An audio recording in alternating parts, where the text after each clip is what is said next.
What's up, everybody? Today we're going to be talking about freelancing.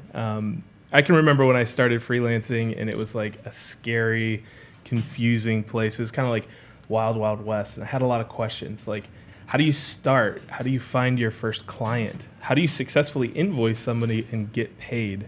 We're going to try and tackle these questions today on the Futur Live. Let's roll that intro.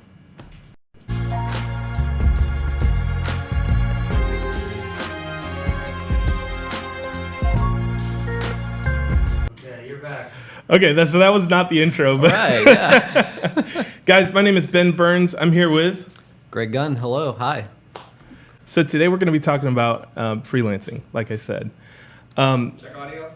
Yeah, so if you can hear us, let us know in the comments. Over here at the kids' table, we have Matthew and Cena. He's going to be monitoring all the feeds for you guys. So let us know if you can hear us. So again, today we're going to be talking about freelance. The bulk of my career was spent in a freelance kind of role. I started Burnt Creative when I was 20. I think this was like 2009. And those first few years were definitely mostly freelance. So I kind of come from that side. Greg, what's your experience with freelance and kind of what perspective do you bring to the table? The exact opposite of what Ben just said. I've done some freelancing, very, very little actually over the years, but what I'm here today to talk about is what it's like on the other side. So when I'm a creative director or running a studio, like Ben said, and I need help, I need a freelance designer to come help me. I need to find an animator to help knock something out really quick. What is that like? What am I looking for? What are some kind of red flags for me? So I'm really here to provide the other side of that story in terms of freelancing. Cool. So if you could give us like maybe top 3 tips. Top 3 tips? Yeah, like the top 3 things that you would tell somebody that's starting out freelancing, what would those be? From your perspective. That is a great question, Ben, and something we did not rehearse. Yeah, we did not rehearse any of this. This is totally live. Okay, so I'll give you like a minute to think about that. Okay, count it down. Yeah. Well, why don't we prompt our audience to ask some other questions right now? Definitely. Guys, Great idea. If you are in the audience, comment on YouTube or Facebook and let us know what questions you have about freelancing. Yeah, some topics to think about that I wrote down from earlier this morning are, are there any basic kind of vocabulary terms or glossary of things like what do words mean? What do freelance terms that are important to know? Like a couple of those are probably like holds and how do holds work? What is a hold and that whole thing. There's also, how to manage a booking if someone wants to book you, and how do you set that up in a way that is really clear, so if any conflict comes up, you're taken care of and you don't have to do too much arguing. And some obvious things like how do you price yourself as a freelancer for what you do, and how do you market yourself? I got something to cut in here. Yeah. You guys Ladies and gentlemen, Chris Dell. Can you guys hear Chris, you guys by have the a way? horror story? I'm going to tell you guys a horror story. Not one for me. Okay. But for somebody we all know, and I'll leave the pertinent details out so right. that person's not embarrassed. Okay. All right? Because Greg was just talking about terminology. In every industry, there's terms that people use, and that's oftentimes referred to as jargon. And if you don't use the right language, it makes you look like an outsider or someone who doesn't know what's going on. So when you're entering into a new field, a lot of us pretend we know what the terms mean, and we just go with the flow. So having a shared vocabulary is very, very important. So here's the story.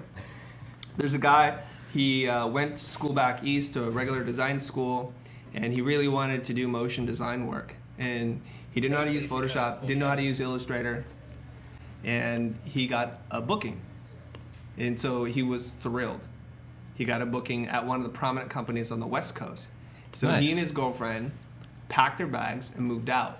Oh my God. And they're like, let's go. Just got rid of everything, got rid of the apartment, packed up the car, and drove across the country because they were booked for a gig. No. And the booking was for 1 week. Oh. So after he finished the first week, they're like, thanks a lot for your work. We'll talk to you later. See ya. And then he was thinking, oh my God, I thought when they said we're going to book you, that meant we're going to hire you full time. So he dropped everything that he was doing to travel across the country because he didn't understand the difference between a booking, a hold, or anything else.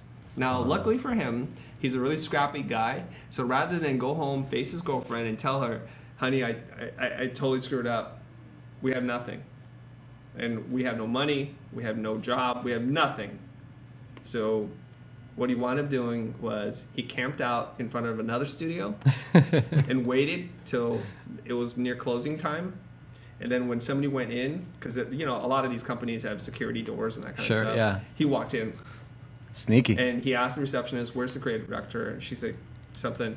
He walked over and said, I'm going to just place this demo reel on the creative director's desk. And that's how he began his career in freelancing. He's been very successful in his freelancing career. So that's one horror story. That's what can go wrong. And hopefully people are having a good laugh at this, or maybe they're feeling a little bit of pain that they've been in that space too. Does anybody else have a horror story? You got one? I love it. You just kicked it to me and like, beat me to it. I got one. I got plenty of horror stories. Yeah, you do. Does anybody have one? If not, we can continue. I have horror stories out the, yeah, okay.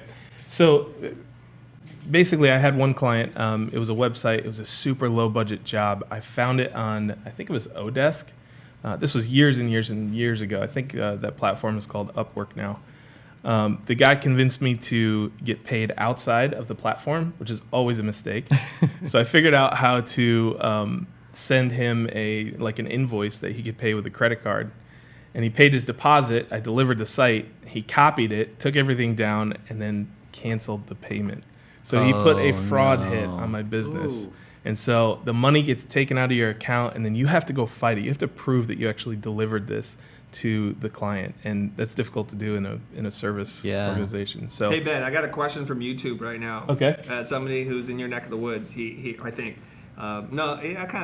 He's like, you got any advice for freelancing remotely? Now, all of your clients, you worked remotely. None of them were in Richmond. Yeah, right? 100% were remote. Okay, that's from Mark Cernosia. That's a good question. Yeah. I like that one. I want to say that, I just said 100%. It's not true. One of them was local, and that was my highest paying client. So there may be a correlation there. However, working remotely, it's a little bit harder than being in a kind of a saturated environment like LA or New York. It's a little bit more difficult, but there are opportunities. In a lot of these different areas, and it doesn't have to be a remote area, there are smaller agencies that can't afford full creative departments. And so being able to go to a 2, 3, 4-man agency that's still billing respectable projects is a great way to get your foot in the door and start freelancing. Have you worked with remote freelancers before? And if so, how does that usually happen? How do you find them? Good question. I think one project comes to mind. It was basically just this animated short, and the people who I wanted to work with all lived somewhere else in either another country or the other side of the U.S. And anyways, not in L.A. So in terms of finding those people, I just looked for the best people for the job, and I was doing that through, I think, Behance and Vimeo. Actually, the way I look for most freelancers are, if I don't know them, I will ask the people that I know. I'll say, hey, you know anyone who's really good at this thing? Or, I'm looking for something like this. Do you know someone who has any experience doing that? Okay. And I'll also just kind of comb through credits of other projects and be like, oh, this person, okay, go look up their work. Gotcha. But as far as working with someone remotely who's not right here and we can't just work together, some things I've found very useful are Slack. So if you guys aren't familiar with Slack, it's basically just a group chat on a much grander scale. We use it all the time. Yeah, it's all the time. It's pretty great. But I ran a whole team through my own personal Slack channel, and we would have morning check-ins, evening check-ins, and people could post stuff for me to look at and review just in line in the chat right there. whether it was a movie, a still, or whatever, just a screenshot. Yeah. So I think the toughest part about being remote is communicating and staying connected in a meaningful way. If you're in the same room, you can kind of feel out the energy and the vibe, and it's great. When you're not, it's a little text kind of lack tone sometimes. It can be taken one way or another depending on how you feel. Right. So and from my side, that communication is really key. Yeah. I read a book by Michael Janda called Burn Your Portfolio, and he actually had a entire section on writing emails and the tone of voice and things like that matter. Keep going. Look at this. Look at the background. It's moving. Oh my God. Dude. Wait, what? What happened to space? Okay, so Houston, we have a problem. All right, hold on. Okay, before we totally lose it, it's cool, guys. This is like the Tonight Show on a 2-cent budget, so you guys hang in there. Here's what I want to say. Let's try to get as many questions and plow through as much content as we can. Keep your answers really short, guys. Okay. Let's just take a moment to think, and then let's shoot out. I want to say like 15 seconds, get your answer out. All right? Because they're just coming in really fast. I want to be able to engage with our audience. Okay? All right, let's do it. So first, I'm just going to say, and Matt's going to take a moment to also say hi to all the people on Facebook. I'm going to give a shout out, okay? So if I butcher your name, apologies in advance, you guys. Alex McIntosh, Svetar Dimitrov, SKB875. Hello, welcome to the show.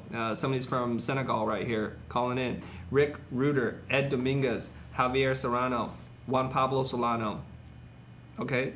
Brandon Lara, Asen Chen, Blue New Studios. Who do you got on Facebook? On Facebook, we got Ephraim Sham, Doyle C, Da Germinator, Chucho. The Germinator The from Germinator. Hawaii. He's from Hawaii, dude. Nice. What up, dude? Whoa. Chucho Corona, Tara Hadley, Jack HC. Oh man, I can't pronounce All right, that. pass it back to me. Lillian from South Africa. Mudamor Dare from Dakar, Senegal, Africa. Hey, what's up, man? We got Charles Gassenbergata, something in Japanese, which I can't read, unfortunately. Brian Schnur, Leo Stan, Brian Schnur, again. Alex Dever, what's up, guys? Aryaman from India, what's up? C. Chalfin, Pixel One Bracket, Shannon Wilkerson. All right. I'm sorry if we didn't get through all you guys. We're just going to reward the people who logged in first. So be first next time, guys. Early bird gets the worm. So here's one question from Kathy Chan, and I just want to plant the seed. You guys don't need to respond to it just a second, and I'll come back to it if you guys don't answer it. Are we going to be doing the billing breakdown? Are we going to talk about that? So just plant the seed. What does that mean? Talk about how you bill. Oh, okay. She wants a billing breakdown. Okay, because that's a big question. Like, do you bill up front, or we're talking about freelancing here, so it's a little different than a company. Yes. All right, so think about that, you guys. Okay. You have another question or something? I mean, this is more on the marketing side, but it's like, how do you promote yourself to have enough clients by bypassing the Freelancer, Upwork, and so on? How do you promote yourself and get yourself out there if you don't go through those channels? Okay. So that's how do you get found, right? How do you get found? Okay. Let's talk about billing first. I am a hardcore believer in splitting up the payments into milestones. So typically I did 50% due upfront. That's just to get me to start working. And then the remaining 50% at the end. The other part of that Freelancing, question. you do that? Yeah. For me. Okay, so there's different kinds of freelancing. Yeah. Now. Let's talk about We that. should talk this about is perfect. Yeah. So Great. I worked a lot remotely, and So you're kind of like doing it as a company. pretty much I was a lot of this was direct to client, so it was a lot of solopreneurs, but a lot of it was basically how an agency would run. Locally, it's a lot different, right? Well, hold on. Let me just jump in here. Okay. There's a little distinction, Ben, Yeah. between what you're doing and what I think what a lot of freelancers are doing. A freelancer is working normally at an hourly or day rate. They're not representing themselves as a company. They're not working client direct. They're working most likely for another studio or agency or an in-house studio. Yes. And it's just a question if you're working in-house, literally, or you're just working off-site. That's the whole freelance game. You're not quite a company. So you're dealing with marketing, billing, invoicing, first 50, last, terms and agreement. Freelancers are hired mercenaries that come in to do a job. Sometimes it's a one-day booking. Sometimes it's a year-long booking. See, I think that I totally disagree with that. I think in the bulk of the world, freelancers operate exactly like companies do. Yeah, I agree with. There you go. So now, look, there's only We're 4 split. of us, so we're split down the middle. There's no This is fifth perfect. person to. Okay, Yeah. but let's talk about all. But like locally, that happens a lot. Like all the freelancers that work with blind, or maybe 85% of them are here in the office, and they get paid on a day rate, right? Can you tell them a little bit like how that works? Because it's totally different than what I am used to. Yeah, sure. And for the record, I guess I'm probably more in line with how Chris thinks about this in terms of what freelance means and what we're talking about. So, as a freelancer, as Chris said, you're working for a studio, an agency, an in-house agency, someone. You're just there to do the work, do your best, get paid, and move on, right? It's super reductive, but that's what it is. It's like part-time work or temp work almost. In a way. It is temp work. Yeah. You get But you have no booked agent. for like a block of time, Right. and then that's it. Well, When you're done, you're I'll done. tell you why I'm right and you both are wrong. Okay. And Greg and I are right. Greg, good job. Nice. Because when we talk about terminology, booking, holding, those Yeah. terms don't come into play when you're an independent contractor and you're working off-site as a company. Right. It's a whole different ball of wax. That's like the company freelance model. And we don't necessarily call that freelancing anymore. I would say that. So when I hire Ben Burns or what's his name? The guy who did the letter form drawings for me for Ole's. Yeah. He's not a freelancer for me. He's an independent contractor. I hire. There's terms agreements. I pay him 50% up front. All that kind of stuff. So this is good. So typically, right? Now, Matt, chime in on here because there's a. I just think it's just two different camps. Either you're charging project basis or you're charging per your day or per the hour. I think that's as simple as it is, however you set it up, because I've done both. I've done freelancing where it's project basis, and then I've done freelancing where it's like a studio's hiring me and I'm just coming in for a set amount of time and they pay me per day. Time versus value, right? So in a way. I think it's relevant because if you're working and representing yourself as a company, or you're working and just doing daily rates, which is how we work with the bulk of our freelancers. Right. Like a guy like Riff, when he did all that CG particle stuff for us, he was billing us daily too. Was he? I thought it was project basis. Did we switch? Because he had a very high day rate, I remember. Yeah. I'll tell you what. Why don't we go to the channel?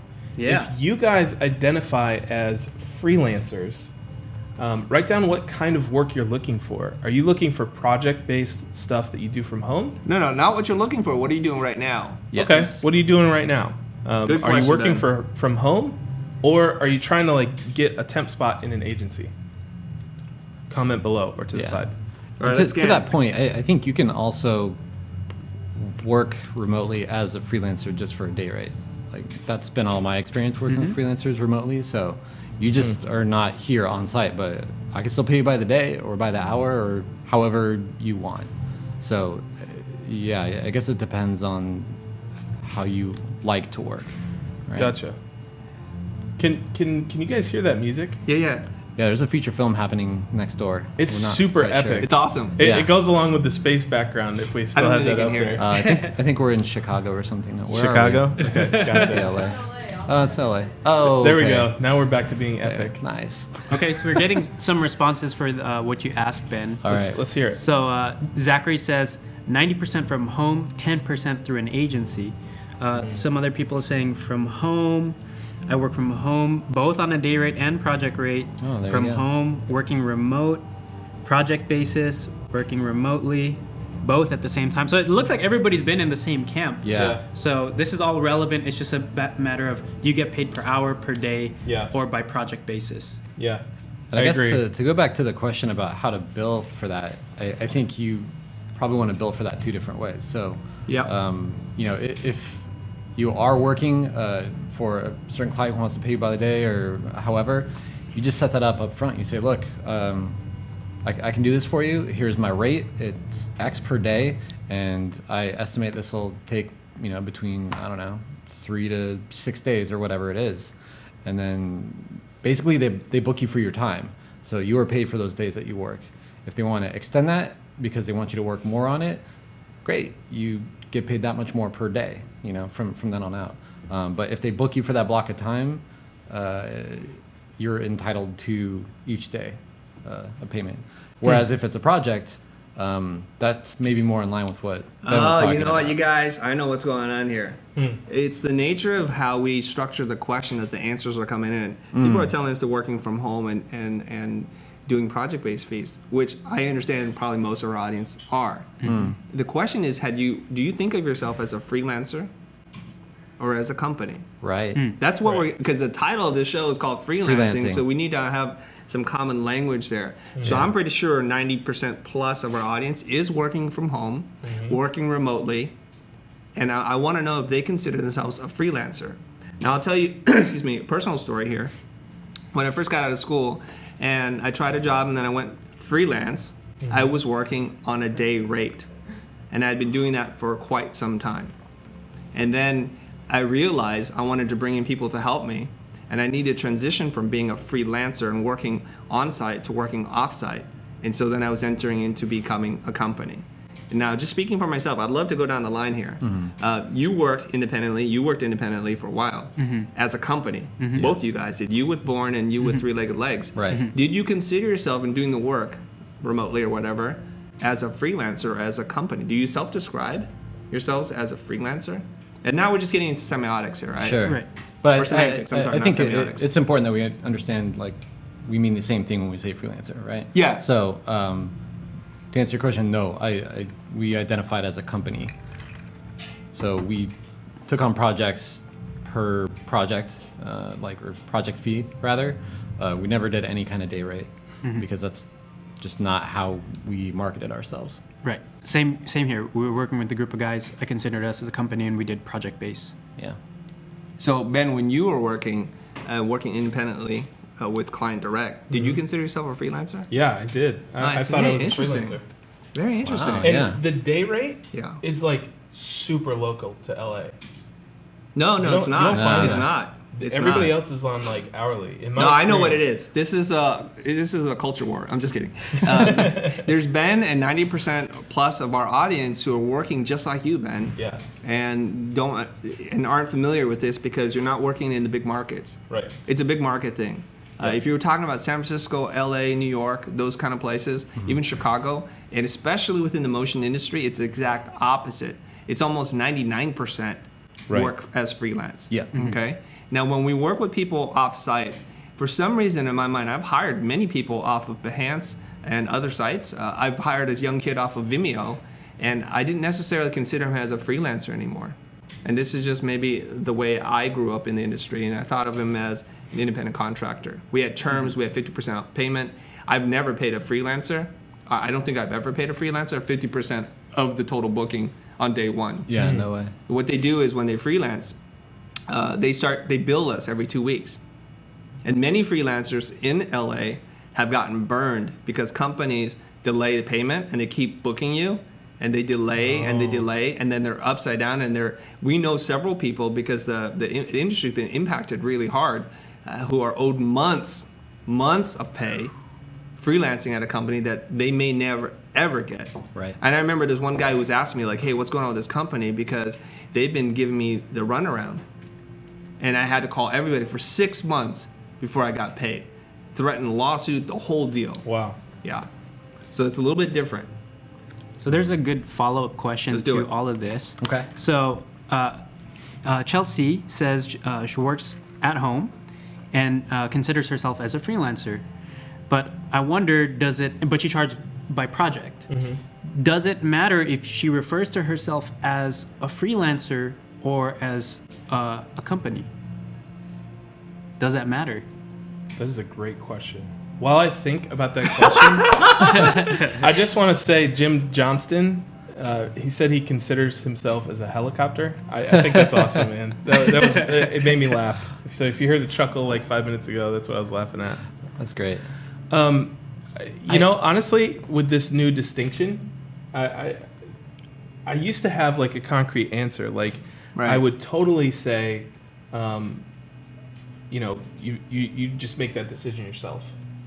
But now that I see Chris's distinction between being a freelancer and like a contractor or a separate company, it kind of makes me think. And I'll tell you something while you think about that thinking. is some companies, some studios like ours, are sometimes reluctant to bring in companies. Yes. Because they're out for themselves as well. So we're going after the same client. So say like Ben Burns, Burnt Creative, and you have a couple of dudes working for you, and we work in the same space, and you do amazing motion design work.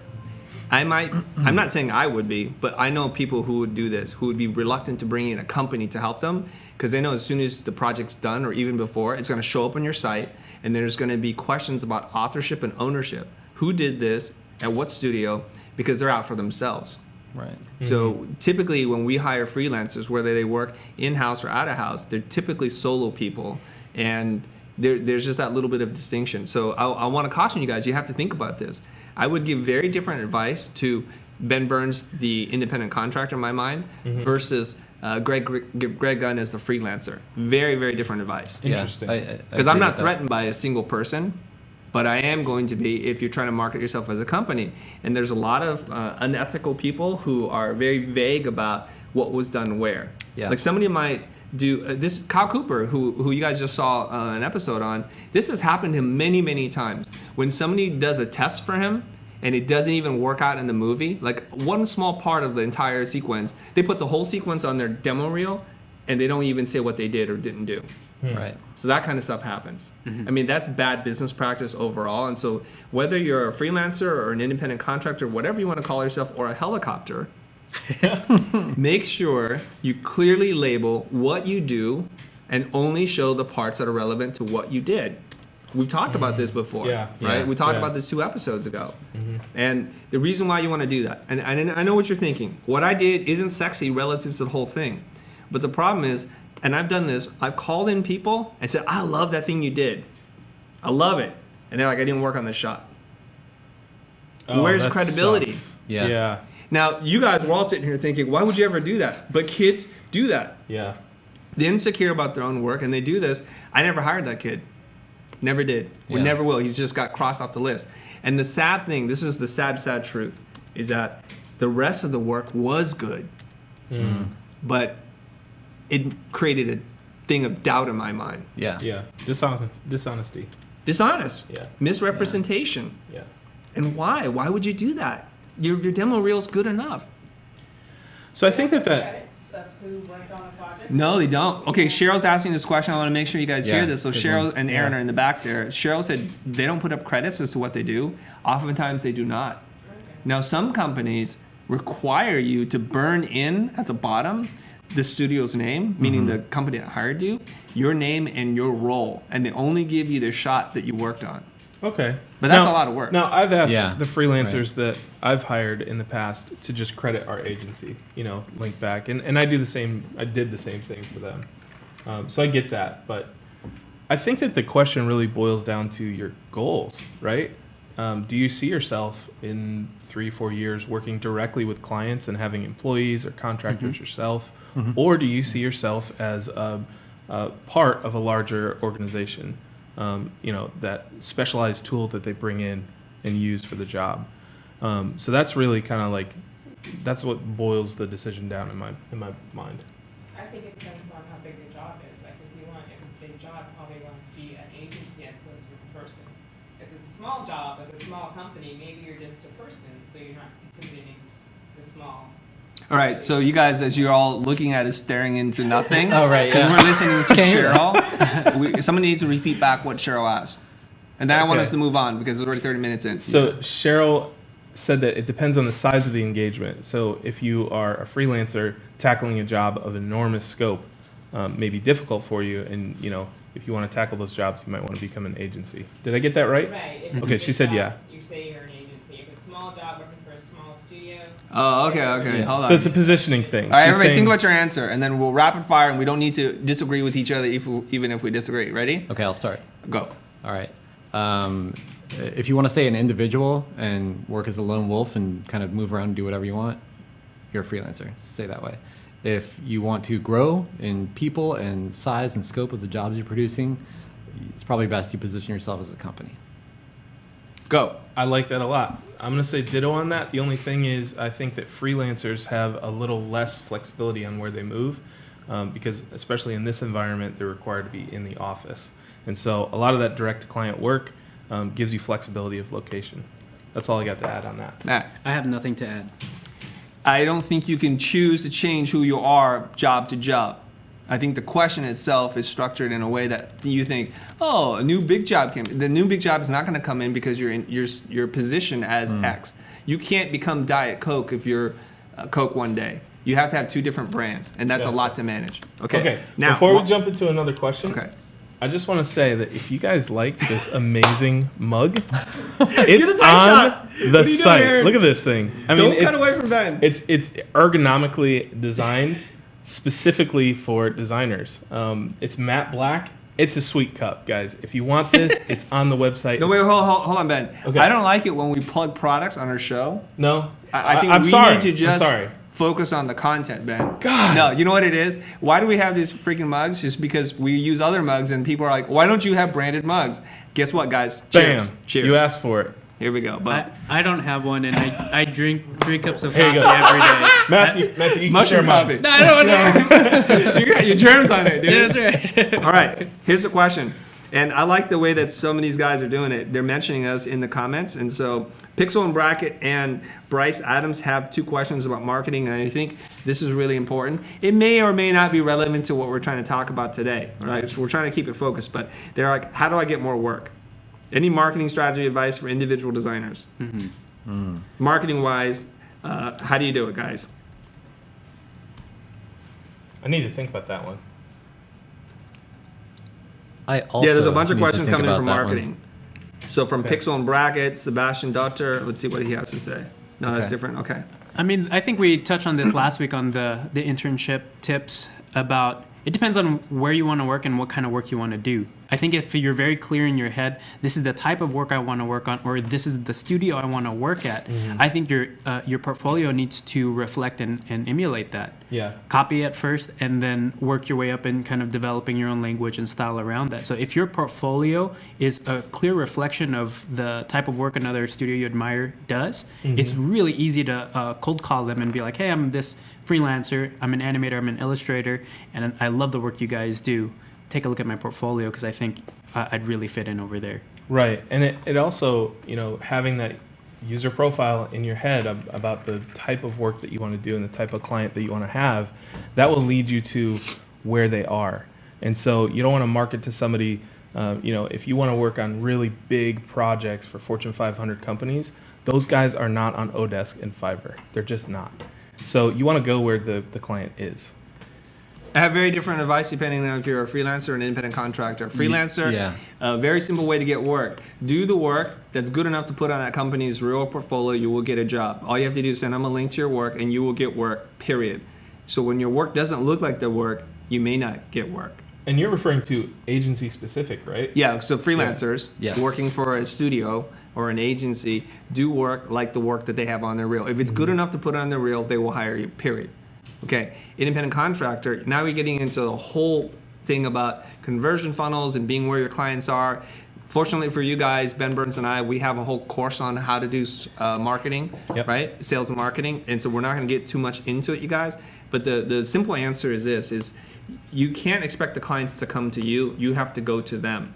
You have to be where they're at. You have to be in their feeds, where they're looking, and you have to provide relevant and inspiring work for them to pay attention to you, period. So that's what you guys think about. You have to do a little user profiling, things like that. And guys, I don't want you to discount working for an agency because there's good money in freelancing for agencies, even remotely. I can remember I had a contract that paid very well, and I was the sole creative that this other agency, it was a small 10-person shop in Savannah that paid me really well for the work that I did. So you can do this work remotely as well.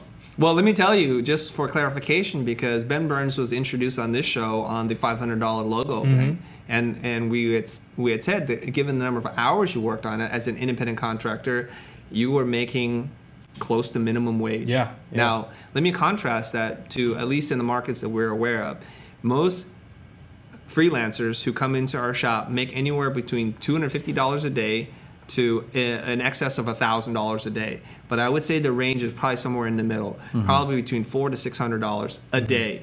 So if you can bust out a logo in a day and make that and not have to worry about stressing if the clients are going to approve it or anything, this is not about discrediting one version versus the other, just to tell you that depending on the market and the industry that you're in, it works differently. And just to know how it works and play to that. Now, somebody in the group has been asking several times if we have a Slack group just for this community. Maybe we need to create one. I think so. So we hear you guys. We'll Yeah. create one, and we'll invite you guys into it. Is that how we do it? Yeah. Yeah. All right. Coincidentally, I'm working on something that's very close to answering that question. So Great. hang tight. Yeah. Well, without being too vague, Greg is working on a freelancing kit. Yeah. Yes. And a Slack community for the freelancers, right? Yes, So right. we'll be able to help you guys for freelancers. Freelancers. All right. Yeah. Let's do it. Okay, what's the next Any questions question? on Facebook? Okay. There is. I'm just waiting for the. Okay, I got a next question for you guys. Great, There are let's a lot go. of people who are still in school. Is this nothing we can do? Okay. Just work through it. Got it. Who are in university, and are trying to freelance. What should they do? What should they charge? Any strategies or tips there?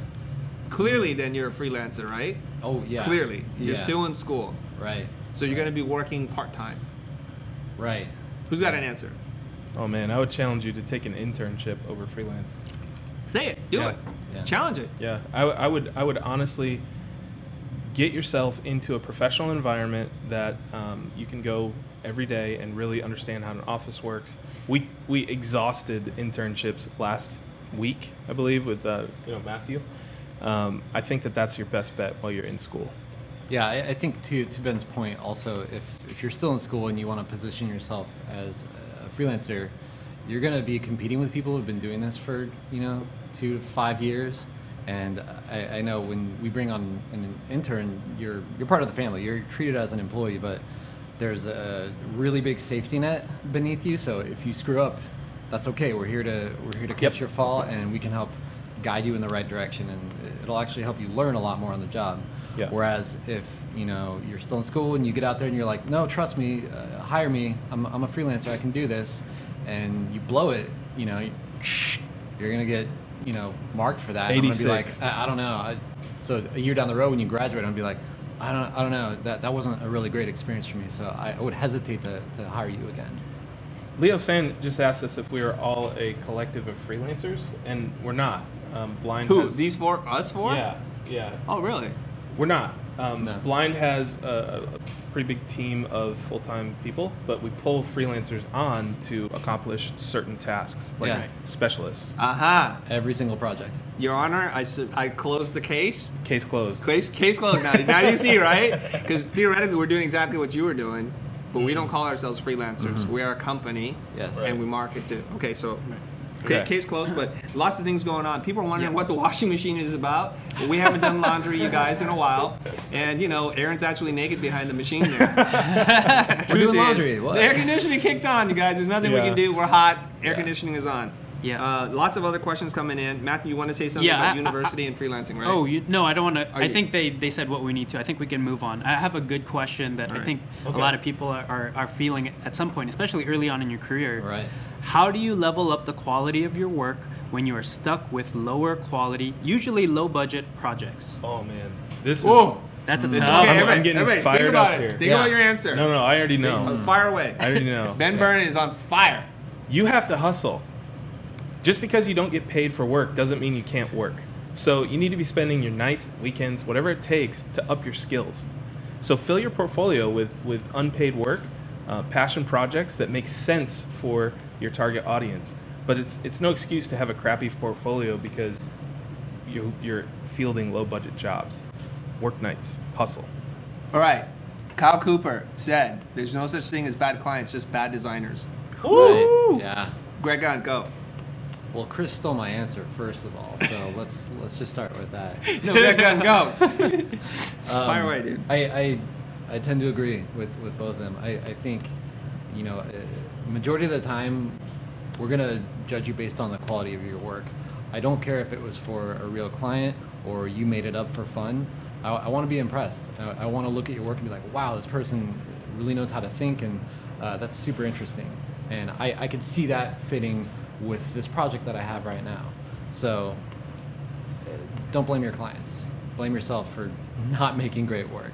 You need to take the time and like develop your skills and produce great work. And I'm not telling you to work for free for people, even though that, you know, sometimes that's okay in the beginning to really get your client relationship chops up. Mm-hmm. But just because, you know, you have a really overbearing client that really dictating the design, it doesn't mean you can't do other stuff too. All right. Hey, there's Hollingsworth had mentioned in the comments here that we have a Facebook group, and it is private. And I don't know that you guys are aware of this or not, but there's a whole commerce side to this. We provide free content for you guys, like the ones you're watching here all day long. But there is a private Facebook group, and it's called the Pro Membership, and it costs $75 a month. But in there, it's not by invite only. You pay to get in. You have access to something like 40 hours of content that we do not post on YouTube. And it's a community of entrepreneurs, freelancers, and independent contractors. It's a very high-level group. Right now, it's about 132 people or so. Yeah. Just so you guys are aware of that. Okay. What else are we gonna go here? Somebody else. What other questions do we have? Okay, here's a question. How do you deal with freelancers from other countries? Gabo Barons asked that. Barons. That's tough. I have worked with developers from other countries, and communication is key. So if you're not a native English speaker, finding a project manager to help you out would probably be in your best interest, because there is a trust issue that comes with a lot of distance. You know, especially if me as a company, if I'm putting down 50% for a project that, you know, everything needs to be on time and done well, there's a trust gap, and you fill that gap with communication. So daily check-ins, giving them a Skype or a Slack connection where they can check in, all those things will help with that kind of bridging that trust. Yeah, I'm not sure what the question means. Like, how do you deal with I'll tell you. international people? I'll tell you right now. Okay, Chris has got it. So I'm practicing the burst. Okay. I'm gonna burst all over you guys. I look at a sliding scale, guys. There's pain and quality of the work. How painful is it to work with you, and how good are you? Ooh, if yeah. you're really, really good, I will deal with a lot of pain. Meaning, different time zone. I gotta wake up early. I gotta stay up late. The English is horrible. There's certain weird things that are happening. But if you're really that good, I will go through lots of pain. Assuming that you're not that great, make it painless. Don't make the time be an issue. You wake up on your client's time, and we've done that for Yeah. East Coast. We all started earlier. Yep. It's 3 hours ahead. Or we'll say if a client's kind of on the fence, if they're in Australia or whatever, we will shift our hours. I'll assign one person who is able to talk to them on their time. And I don't want to make it an issue. Make it a non-issue. If English is not your language, like you said, hire somebody. Have somebody else help you out. Yep. Make it easy. And the other thing you can do is in your spare time, bone up on your English. What else can I say? Yeah. If you want to work and you want to be an international independent contractor or freelancer, English is going to be probably the common language, you guys. And the English-speaking markets tend to pay more. So if you're in Africa, if you're in Egypt, if you're in parts of Asia, there are not a lot of opportunities in Eastern Europe for you. Make sure you speak English. Now, the sad thing is, many people that are not native English speakers speak English better than Americans when they write. Because they studied proper grammar and they went to a good school. Because I don't speak so good, that kind of thing. All right, let's move on. There's a question about freelancing after hours. You have a full-time job. Are there any tips or thoughts on being able to freelance after hours? So the question is just, do you have any tips? Yeah, or like how do you approach that? Like how do you do that? Because I mean, I'm sure that can go in a lot of different directions. Yeah. So You mean 2 jobs? Side hustle? yeah, that's side, good. side hustle. That's what it sounds like. I've done it. Yeah, I've done it too. Who's ready to talk about it? Something just came to mind. So I think it depends on what that side hustle is and how if it relates to your main job. For instance, if you're a full-time employee here at Blind, let's say, and you're moonlighting for a competitor's studio, that's going to be bad. Like, you do not want to do that. So there's ethical stuff. Yeah. in So there. things like that to consider. But if you have a full-time job and you just want to do something else for fun or for creative fulfillment or whatever it is, by all means. I I say go for it. Just, be ready to manage your energy a little bit so you're not burnt out when you show up the next day. See, I think that's key. I think that there is a work-life balance issue there. A lot of people can get burned out. I've been there before. I was working long days. Burnt creative? Yeah, exactly, right? No! You opened it up, dude! Sorry. All right, okay, hey. I just want us to be aware of time. Okay. It's 11:19. We're Right. about 10 minutes away from closing up the show. Yeah. Okay. Here's what I suggest. Greg came in here not literally naked, but he came in with no technology, so he has no ability to read questions. But here's what I think. Rather than me throw a question at you and have you guys deer in the headlights, why don't you find questions that you can answer really fast? Mm-hmm. Everybody just read questions in your mind, find the one that you like, and then we'll just take turns, okay? Okay. I'm going to lean over and look at the screen. Okay. What do we got? There was a bunch. There was one that came in from Flatulent Panda. He says, do you value university education over the work? Nope. You guys, have you been watching this channel? Flatulent Panda, I love your name, but have you been watching this channel? Don't make me go bananas on you. Nobody cares about what school you went to, if you went to school, what degree you got, who your professors were. All they care about is your freaking work. That's it. Next. Who's got it? All right, Vignesh Murthy asks, I've been freelancing for a while. Should I push forward and start a design studio to increase your value among your clients? Okay. I would say it depends on your goals. If you are wanting to be a design studio, then obviously you need to start a design studio. If the freelance world that Chris has kind of defined here, where you're a contractor that comes into an agency and you're a bigger part, or you're a small part of a bigger machine, if that's not what you're going for, then yeah, I would brand yourself as a design studio. And there's a whole bunch of stuff that kind of comes along with it. Cool. What else we got? Matthew, your turn. Oh man, this is for the group here. Are you ready to answer it though? Fire away. Dude. I don't have an answer. Fire. It's a great question. There's too many How do questions you- coming in. How do you politely say no to friends asking for work for free? I tell you. No? I'm gonna tell you. Yeah. You're gonna use this word. It's the most underutilized word in the designer creative vocabulary. It's called no. Yeah. I'd love to help you, but I can't. That's it. I'm sorry. You guys just practice saying no. It's difficult. It's difficult for me. When people ask me for stuff, I feel like, oh God, I gotta just give in to this. I just have to help. But when you're working with clients, no is essential. You have to get used to saying no. Well, this is beyond clients. This is friends and family asking for it's stuff. just overall, you got to get used to saying no. Well, can I tell you how evil I am? Uh-oh. So I have lots of cousins, right? And my mom said, your cousin's studying design. Why don't you bring them on as an intern? Mom, I'd love to, but no, I can't. Because I know something about myself. This relationship is built on merit and not by nepotism or friends and family. If I bring this person in, you may not speak to me or them again because it could go wrong. And I don't want to risk the relationship of the family. I don't like to mix that. And when I do, it becomes a problem because I like clear boundaries. I like things that are very black and white. You work for me, I'm your boss. I work for you, you're my boss. Am I your boss? Are we families and friends first or whatever? It gets really messy. Yeah. I don't like it. So say I value our relationship more than this thing because I don't want it to go south. Okay? So there's two questions here that are related. One from Landon Cooper and one from Ivan Burden. And both of them are asking, basically the marketplace that they live in, their work is word of mouth, but their skills are not highly valued. How do they expand out to bigger companies, more well-known companies? And I think really the answer is just move to where the market is. Because if you're wherever you live, if your skills are not valued there, that's just what the market is telling you. I think Gary Vee says this all the time. The market is the market, and the market will determine your success or not. So if your skills are not valued at where you are, just move. You have to go to where the opportunities are. Otherwise, you're just stuck there and working on jobs and things that you probably don't want to be working on. And as an alternative, call. I mean, what's stopping you from reaching out to other agencies in larger, markets? Reach out.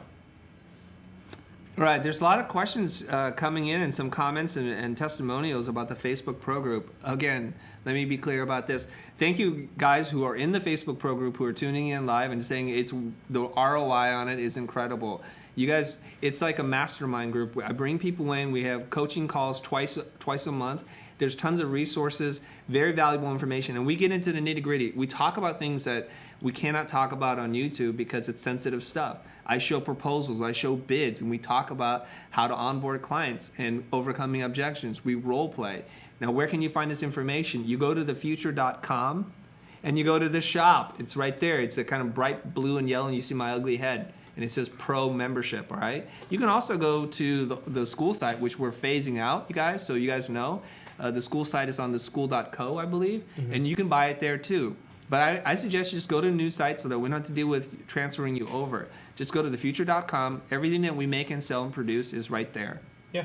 All right, who's got another question? I'll do a quick question answer from, it looks like Zarek. And they ask, what about design contests? I know it's basically free work. That's totally right. It's free work and it cheapens what you do. So if you're going to do free work, do it for yourself and make it really good work that will work for you and better your portfolio and hopefully impress future clients down the road. Don't waste that free work and free time on someone else. Unless you're one of those people like me. I kind of need a box to think in. And sometimes those design contests, even if you don't submit the work, if you use that as a springboard to really just get your idea machine going, that box is sometimes helpful for me. So there's that too. Hey, Ben, I just want to let you know that Mattis Decker says, you got an awesome cop story, Mr. Ben Burns. Awesome. I think Flatulent Panda He's back. Also asked about streaming on Instagram. That's coming soon. Yeah, we're working on that. Nick Murray has an interesting question. Lucky enough to have a full-time work, great time, great boss, low pay, too many NDAs to build a portfolio around. Is moving onto somewhere new worth the risk of a less enjoyable environment? I think for me, it's like wherever you decide to work, if you're going full-time anywhere, it should be aligned with your end goal. It should always be aligned with your goals. The moment that your goals are no longer aligned with that company or place that you're working at, I would suggest leaving. I think that's the simple answer to that. Yeah. All right, guys. I'm going to make some friends and enemies right now. Here we go. Good stuff. I need to put this issue to bed, you guys. I need to put this issue to bed right now. There are a lot of you guys that are tuning in from all over the world, whether you're from Mexico and they're paying you pesos or wherever you're at, and you're not getting paid a lot of money. Stop complaining about it. What year is it? 2017. 2017. We're connected globally through the internet where you can work and talk to anybody like the way we're doing it right now. Why do you guys still continue to think about your local market? If there's no opportunities, you cannot change that. If the economy sucks, you cannot change that. Stop complaining about it. Do something about it. Do something about it already. Market yourself as a global entity. We hire freelancers or independent contractors from all over the world. I don't care where they're from. I just need to see quality work. All right. A lot of you guys don't do that. So, here's what I think. A lot of our drive as humans is we're kind of like water. We take the path of least resistance. Water never goes uphill because it's difficult. It just goes wherever the path is easiest. So if you go onto Fiverr and Upwork, which I hate, it's because you don't want to put in the effort to make your site and to do the tags and search online how to optimize your Behance channel, how to be discovered, to do SEO. You don't want to spend the time to make great mock-ups. You don't want to take pictures. You don't want to put in the time to learn your craft about typography and about design. Pick up a book. Go on the internet. Search it. Fix it. Stop complaining about it. I'm done. On that international note, I want to see where you guys are from. Let's put your hometown and country in the comments. I just want to see where everybody is in the world. Ready? Go. They've been doing it the whole time. Really? Yeah. I haven't seen it. Okay, do it again. I just want to address one thing that Anthony Smith has brought up on Facebook because he thinks I'm not paying attention to his question. But Singapore, Peru, Anthony basically Scotland, asked, North Korea. Oh my God, it's going too fast. Long Beach, Germany, Brazil, London. We need that song. Is that the What song? who's that? The girl from the Black Eyed Peas, London Ibiza. No, it's J-Lo. It's like we need I was thinking Johnny Cash, or J-Lo just to do that part of the song. You know what I'm talking about? Yeah. Oh my God! Look at them all rolling in. Okay, I can't Matthew, even read sorry. it. Oh, no, it's all right. Anthony Smith was saying, like, I charge the same rates as professionals. I'm still in school, but I'm just charging the same rates as people outside. I think the value of my work is equivalent to them. Yeah, I agree with you. If your work is at that level, who cares what rate you're charging? If it's equivalent and you're delivering on that, you're fine. So, Yeah, good And point. if you're making sales, that's right. if somebody's If buying somebody's it, buying, then you're doing something right. good job. Yeah. We got people from all over the world, and then we got some exotic place like Orange County, On Facebook, we got Bogota, Colombia, Germany, India. Ohio, Miami. India, Argentina. Ukraine, It's Manila. Fergie, Chris. It's Hollister. Fergie. It's Fergie. That's who. Yeah. Thanks. Stuttgart. All right, you guys. Okay, Long- It's last question. 11:29. One last question. 11:29. Drop the most. Finish it strong, Ben Burns. Finish it strong. No, does anybody have one? Oh, I'm trying to find one. I said one Hold on, question. hold on. You can't wave the finger and not finish it. All right. Oh my God. I wish we could capture the chat. I know. It It's sucks. really Norway, Bangalore, Montreal. Crystal. Sri Your hair Lanka. is awesome. Huh? Your hair is awesome. Somebody commented on it. Dude, I work a lot on this. You know, I tell my wife, honey, this is the money maker. Right here. Okay, here's a great question. Daniel Capri. Guys, as a freelancer, do you recommend me to become an AIGA member? What? As a Wait, hold freelancer, on. What? do you recommend becoming an AIGA member? No, we can't take that question. That's a war question. It is a war question. No, Yeah. we can't do that. Loaded. We have friends in AIJ. We can't. We do have friends in AIGA. No, we can't. You guys can't say it. Like, what do you think about I Trump? will. It's I will just- share my experience. How about that? Are we gonna end it on this? Yeah. All right, do it. So my experience, I was the vice president of the Richmond, Virginia AIGA chapter for a year and a half. Through that, I was able to do several like portfolio reviews, and I met a couple of clients through a really long networking cycle. So for me, it was worth it. But I would just say, take a look and kind of see what value you're going to get from them, as opposed to different design education organizations. Okay.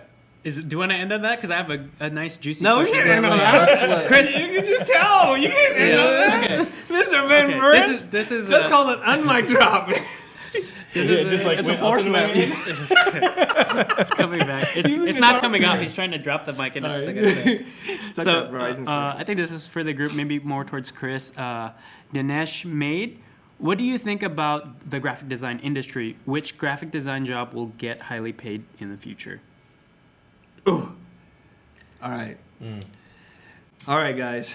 Let me see how I want to couch my answer on this one. Okay, I'll go first. Right now, AR is hot. And so if you're designing like interfaces for augmented reality, or what's the other one? Mixed AR, reality, VR, virtual reality. VR. If you can jump on that train, it's really picking up speed right now. That's the hot trend.